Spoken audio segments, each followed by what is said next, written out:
Good morning, this is Siham from the Research and Development Department in Market Equity. In this video, I'm going to be talking about the dollar-yen price movement prediction for the day.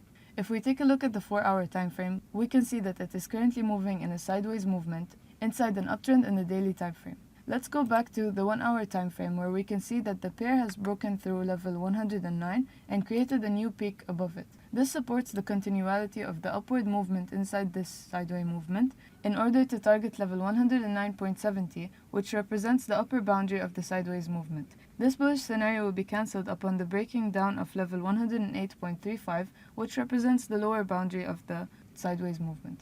If we take a look at the RSI, it supports the continuity of the sideways movement due to the rebounding off of level 40. If we take a look at the MACD, then it also supports the continuity of this sideways movement and the upward movement due to the MACD line moving above the signal line, above zero. And this was the dollar-yen price movement prediction for today, which is the 27th of May, 2021, and the day is Thursday. Market Equity wishes you successful trading and have a nice day.